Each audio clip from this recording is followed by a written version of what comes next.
Hello and welcome to Rajya Sabha Television. You're watching The Big Picture with me, Frank Rausen Pereira. Days after the centre banned the Jamaat-e-Islami Jammu and Kashmir, houses of dozens of workers and leaders of the group have been sealed by authorities at several locations across the Kashmir Valley.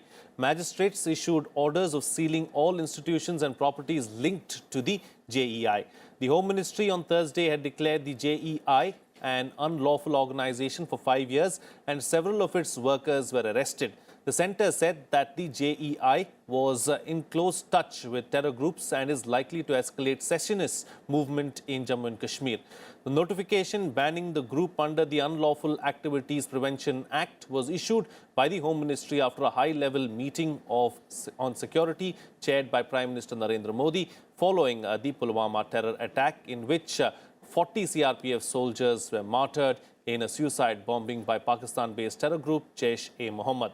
The two main political parties of the state, the People's Democratic Party and the National Conference, criticized the centre's move to ban the JEI. On this edition of The Big Picture, we will analyze how to tackle radicalization. Joining me on the program today are BP Singh, former Governor and former Home Secretary, Government of India, Major General Ashwini Sivach, Strategic Affairs Expert, and C. Pal Singh, former IG, Punjab Police. Thank you to all my guests for joining me on this edition of The Big Picture. Mr. BP Singh, I'd like to begin the program with you first. What are the steps that we've taken over the years to tackle this particular problem? I must tell you, when I was Union Home Secretary, Coimbatore bomb blast had taken place. The question was how to tackle it. And an organization called SIMI was behind it. And so many people were killed. The plan was to blow up Madras city, that is Chennai. We had the detailed report. So I talked to the Chief Secretary. I said, have you got all the figures? He said, yes, we have Government of India, IB has given us. Then I talked to the IPS officer, who was the DGP, one Mr. Sarma. He said, yes, sir. I said, you know the houses? He said, we will give you a report immediately. But he also told me the state government will not let us act because elections are coming. I said, no, that I will take care. This was a time when the government was changing. Mr. Gujral was the Prime Minister, elections were announced, and Mr. Indrajit Gupta was the Honorable Home Minister. So the Prime Minister was away and the Home Minister was in his constituency in Bengal. So I had difficulty in contacting them, although I had left the message. But we kept everything ready. The Chief Secretary said that the Cabinet will not declare it, ban this organization, so we can't take action how to control it, how to tackle it. I said, 30 to 40 houses will be in flames and so many people will be. So I was told, why are you taking it personally? This is a political matter. I told some senior people, I don't want to take their names. They are no more. I said, you can go home and sleep. How do I sleep? I'm the Home Secretary. I can't sleep. I told Sarma that I will get you this order. He said, sir, you will not get. But I assure you, I said, you do one thing. You put policemen in front of these homes and I will get you the order. So seeing nothing, Mr. Narayanan was the president. And I said, phoned him. He said, I have nobody because I don't have the power to give direction to the state government under Article 355 of the Constitution of India. But I need somebody, Home Minister, Prime Minister, President. He said, I will sign, but you have to come before 10. Don't wake me up when I go to bed. I said, no, sir, I will come before that. So I kept everything ready, draft vetted by law. The Prime Minister arrived. He talked to the Chief Minister, Mr. Karunanidhi, over phone. He had questions. I told him. He had again questions. Again he had questions. And then I said, you sign. we will take action. Then he said, no, he will now ban it and allow the police to take action. By then it was midnight. The DGP told me, said, you go home. I said, he said, by 6 a.m. I will report to you. So I left for home around 3:30 a.m. Exactly at 6, he informed me that 40 of them have been caught. Right. So many bombs have been recovered.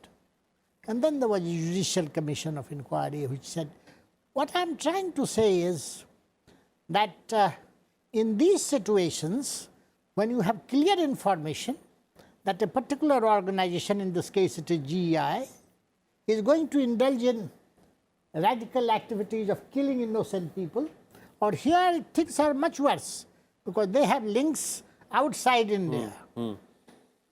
And links outside India can create more difficulties and can give them more resources. I think it's a good move by the government of India. Sure. But we have to identify those chaps. We have to take them into prison. We have to take away all their physical and financial resources. Right. Right. Take the argument further. Certainly. Yes. Yes, Mr. Singh. Go ahead. You know, as he said, and as you have referred to Jamaat-e-Islam, the Jamaat-e-Islam outside organization, along with the Egypt's Muslim Brotherhood, they were the basically conveyor belt of these jihadi movements. They were the one who started instigating the Sunni sect to become radical. The Sunnis are already, you know, one of the sect in Islam. They generally are more radical than the Sufis. But they were the conveyor belt to convey to others. Coming to the point where the ex-Home Secretary has pointed out, that is SIMI. The student Islamic movement of here in India was also an offshoot because they instigated them. This was a conveyor belt, that is Egypt's Muslim Brotherhood and this Jamaat-e-Islam. Now the question is tackling, you said. I'll just take it to that point. SIMI, we will be surprised to know, was banned at least 4 to 5 times, and 4 to 5 times the ban was lifted. Why? SIMI was banned. They went to the court, High Court, and they said, no, ours is just a student union, student movement. How? And there was not sufficient evidence with the police and the enforcement agencies at that time to ratify their stand. Yes, this is a jihadi movement. So ban was lifted. Second, with the result, the tackling of that particular group at that time, they went haywire. Quite for some years, this continued. They banned, it got liberated, again banned, it restricted or removed, again about 4 to 5 times, ultimately it was banned. My submission now, when you said JAM, Jamaat-e-Islam we have banned. I hope, because they claim that we are not a radical organization in Kashmir. I hope that we have sufficient grounds, sufficient background, that tomorrow again, if the challenge in the court of law, again the ban may be lifted. That is not to be done. Because if you start doing that, then your consistency of policy is not there. So it defeats the purpose is what you're suggesting. There has to be a strong handling, but strong handling has to be coupled with reasonableness. You can't go on having a strong handling, because ultimately you must know that 1.6 billion population in the world is Muslim. And 1/3 of the Muslim population is in India. So all Muslims are not radicals. All Muslims are not radical. But if you start treating in a different manner, that all Muslims are radical, or you start having that hatred campaign or something from the despicable right wing. I'm not saying reasonable right wing. There are reasonable right wing people who want that it should not happen. But there are despicable right wingers who are trying to curb that. And in that process, you are still more alienating the people. Right. That is what happened in Punjab. In the Khalsa movement, I was dealing with that. I know what happened because it is a very vicious circle. You alienate food in the process of curbing, you alienate other. And this movement goes on and on. Sure. And ultimately, the result is the country suffers. So my mission is, first is the legal background should be legal, and the enforcement agency should get sufficient reasons for banning, it should be available. It must be available, I'm sure, when they are banned. But it should not lead to, like Simmi, again and again, reversal of that. Right. Second is, you are dealing with that. But keep in mind, all Muslims are not radicals. This must be kept in mind while you are dealing with any of these organizations. Sure. So tackling terrorism, we can go further. But I am only taking the argument of the ex-Home Secretary B.B. Singh. He was my senior, quite senior. I met him many a time earlier in Khalistan movement. So he will agree with me that whatever you have to do, deal with a hand, reasonable also, but also with a firm hand. Sure, sure. General, let me bring you to the picture now because you've served on the front line and you've been in Jammu and Kashmir for several years. You know, explain to us why was there a need to ban Jamaat-e-Islami and what was the problem really? See, Frank, what has happened is, as far as the Kashmir Valley was concerned, that, you know, the militancy at some point of time after 2010 was only restricted to north of Kashmir. The southern portion of Kashmir, by and large, became quite peaceful. That is the time when some troops were moved from South Kashmir to beef up the line of control and a counter-infiltration grid very close to the line of control, thinking that since we have managed to reduce the militancy in South Kashmir, it is better we beef up our counter-infiltration grid, and so that any terrorist now coming must be stopped there and eliminated. Now, that is the time when we made a mistake of moving out almost 40% of troops from South Kashmir. And that is the time when the space was given to certain organizations to operate, and Jamaat-e-Islami was one of them. So they got a room space, they start operating, and that is the time when certain militant group along with Jamaat-e-Islami, they became a support system. And that is the time when they got a free run for radicalization of youth. The radicalization of youth has taken place mainly last 4 or 5 years. And Jamaat-e-Islami is main reason for that. Madrasas are there, mosques are there. Jamaat-e-Islami is now feeling ignorant that they are not a terrorist organization, they are religious organization. That is not the correct thing. They are an organization which are responsible for radicalizing the youth in South Kashmir. They are the support system of the terrorists, and they was proved beyond doubt. So therefore, Jamaat-e-Islami has to be handled in case if we want to sort out this militancy problem, especially in South Kashmir, because that has been now embedded in the society. The biggest challenge today is how do we remove the radicalization of youth in Kashmir. This youth is not only uneducated, the educated youth. Why is that a glorification of terrorism is taking place? Why you are romanticizing with the terror? So all these things has happened due to Jamaat-e-Islami in a big way gone and helping in radicalization. You see, the point which comes is, it is Jamaat-e-Islami which plays a major role. Whenever a terrorist who is eliminated and his burial procession take place, that is the time when, you know, certain terrorists come there and they are given a hero welcome. And that is the time when it becomes a breeding ground as well as training ground for getting more boys into the militancy. So Jamaat-e-Islami of last about 2-3 years have played a major role in radicalizing the South Kashmir, and hence the government has now banned it, though late, but in a step in a right direction, and we must now have enough evidence, because it may be challenged in court of law tomorrow. So we must have evidence to prove that they are involved in anti-national activities, right, and hence the ban. Right. You know, Mr. B.P. Singh, that having been said, is a ban really of such an organization sufficient, or more needs to be done? And what more can be done?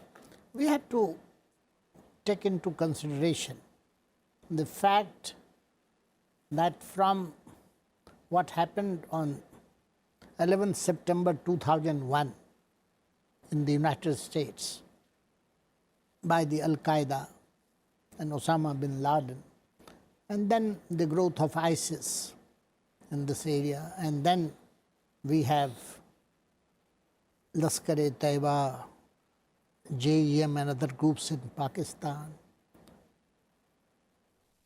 The United States has taken a series of measures.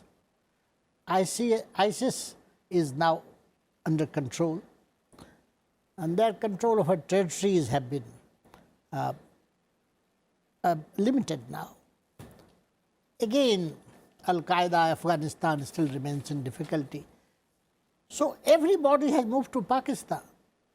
And Pakistan has become a major center of terrorism.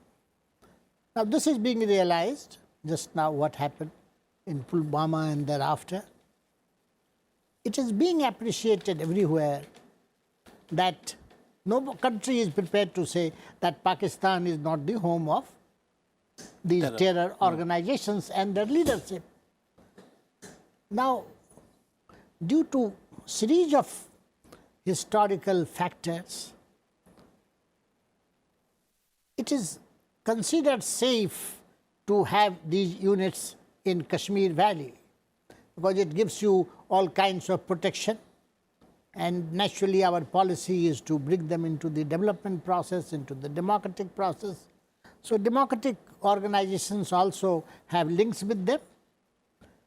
So a time has come, as was pointed out by the general very clearly, that we have to restrict their activities and start the counter. If I believe personally that if hate can be taught and instilled into the minds of men, love and social responsibility can also be taught and instilled. Because it is such a thing that people are being encouraged to die and for nothing. And therefore, we have to think of something more important, more tangible. And we were doing that in Kashmir Valley. But during the last few years, 3-4 years, due to the composition of the state leadership, the intelligence agencies and the law enforcement agencies, the judicial courts, they all have to act in unison. We have those institutions. Jammu and Kashmir has a history. In Sheikh Abdullah's time, the district administration was so effective. We have to make them effective again. So it is therefore necessary that we have today the President's rule. The institutions have to be strengthened. So just banning is a first step. Banning for what? You have to start new centers of learning. You have to activate the institutions of social, and political organizations, make them to the ground. I was very happy that under the President's rule, Gaon Panchayat and municipal elections were conducted. Right.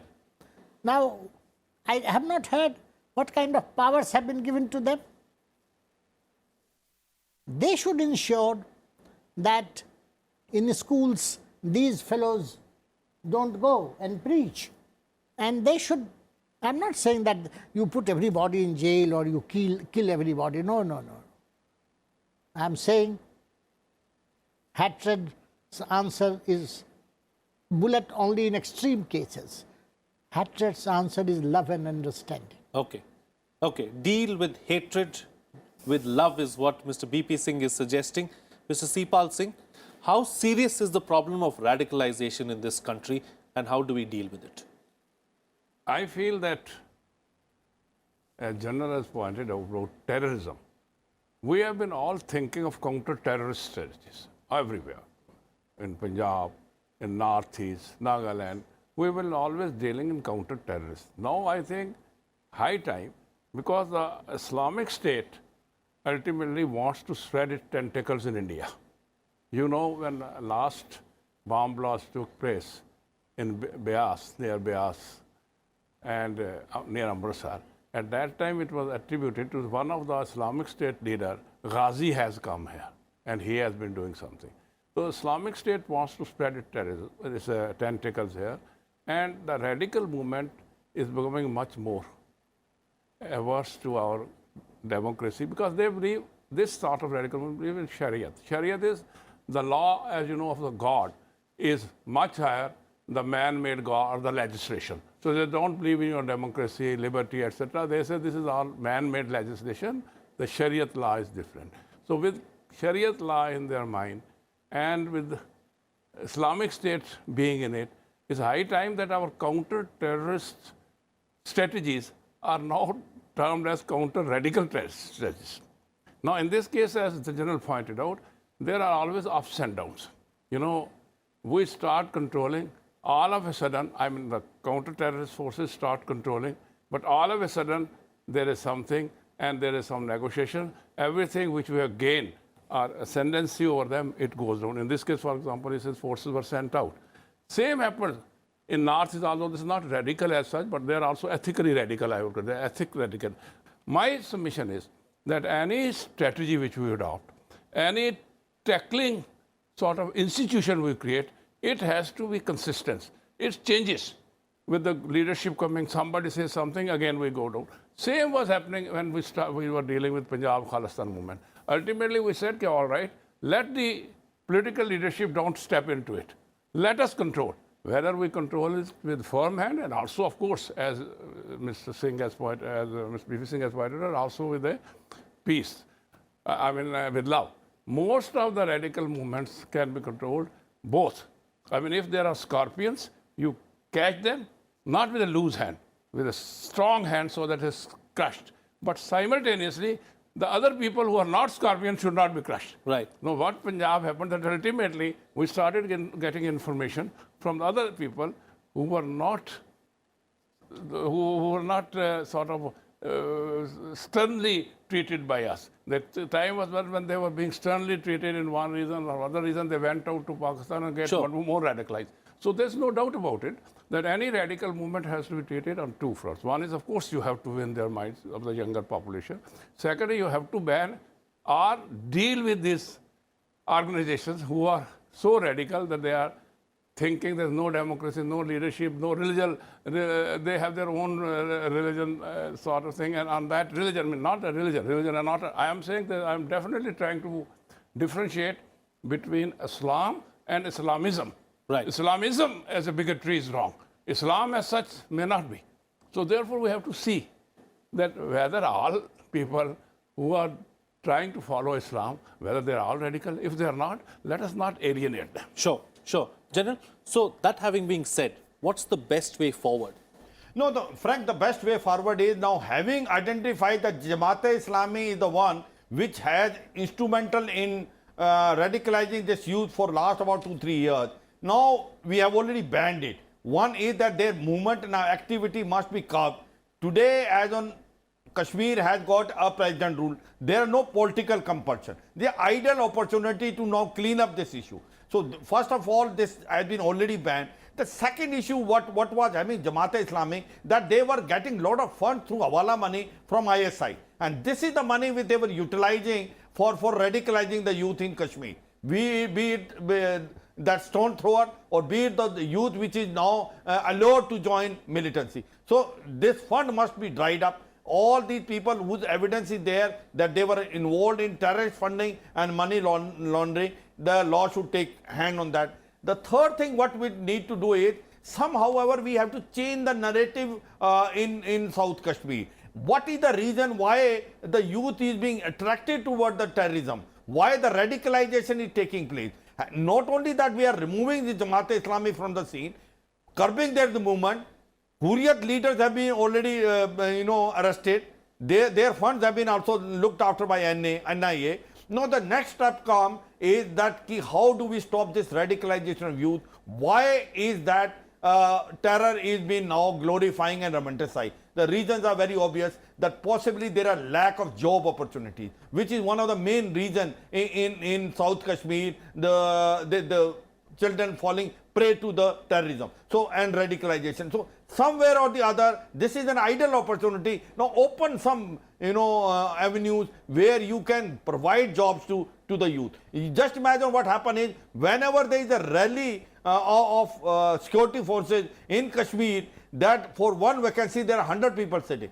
So therefore the point is, it is not that they are allowed toward the militancy, it is that the jobs are not there, and that somehow they got romanticized by joining, because possibly they think that gun give them empowerment, the gun give them a job, which is the wrong. So therefore this is the one thing, you have to create a job, you have to de-radicalize the society, you have to take the complete society with you, the elders with you, the teachers with you, the parents with you. so that they can now motivate this youth not to join the radicalization. Now, the biggest problem which is likely to come in future is, which India has already seen it, that as and when, you know, US get out from Afghanistan, which he is in a hurry, that the Taliban may come in some or the form in Afghanistan. And there are certain terrorist groups may be diverted from Afghanistan toward the Pakistan and POK and then coming to Jammu and Kashmir. This is a live threat. And this threat we can only, you know, take precaution and ensure that in case we now de-radicalize the youth, make sure that no more the youth join it, and present militancy must be curbed to a sub-optimal level, right, which is already going on. So this are step in the right direction of banning of Jamaat-e-Islami. Now we must go forward, ensure that now how do we make that the youth is not romanticizing toward joining the terrorism. Right. Mr. Singh, I know you wanted to quick. I've got very limited time, so very quick closing comment. Yeah. I am absolutely in agreement. By and large, the entire argument of journalists that the present step should be taken in a very firm manner, and simultaneously, I will not call about radicalization, de-radicalization, but I think let the more people do not get radical. Why they get radical? The basic always has been either these religious communities, religious sects feel that there is a persecution, right, or there is economic depravity. And there is always this economics goes to the base of everything. Sure. So it's right. And at one time, Mr. B.V. Singh will bear me out, that they had, even the government had announced a policy that such percentage of the youth from J&K should be taken to paramilitary forces. Right. We were asked to verify them and take them into paramilitary forces, so much strength. Sure. Mr. Singh, please close the show for us with your concluding remarks. Just 3 or 4 sentences. When we talk about radicalism or terrorism, 2 things we have to bear in mind. That believers of Islam in India are the best, and they have hardly given any sizable, let's say double digit going to the Islamic state, as against France, which is in 3-4 digits. The second thing we also have to realize, when we think of controlling such elements who can create violence in society, we have to also realize that we are not talking about religion. We are not against any particular religion. But at the same time, we have to realize that Kashmir Valley is vulnerable, as I said before, because of Pakistan's presence. Sure. And therefore, the country is united. It wants firm handling of terrorism, right, and any organization which can contribute to terrorism. There should be absolutely no compromise, and force needs to be used. Sure. Sure. But at the same time, we have to give them jobs. There is a good tendency. We have to give them democracy. Absolutely. So Yeah, I'm in favor of Lok Sabha elections also taking place in Jammu and Kashmir simultaneously along with the national elections. Points taken. Yes, General. Yeah, Frank, what I was saying is that how do we recycle those who have already joined the militancy? That is a very, very big challenge. Just for example, is that this Ahmad Darwani, who has got Ashoka Chakra, was earlier a militant. He was recycled into territorial army, which you know that I commanded for 2.5 years. And today he did an act of bravery and sacrificed his life for the country by killing almost 4 terrorists. So therefore, the boys who have been radicalized, they must be allowed to come back to the society, and we as a society has got a reason to believe and interest that they must be resettled, and so that they are not allowed back to militancy again. All right. On that note, then I'll call it a wrap on this edition of The Big Picture. Thank you to all my guests for joining me on the program and putting things into perspective for us. That's it from me. See you again next time.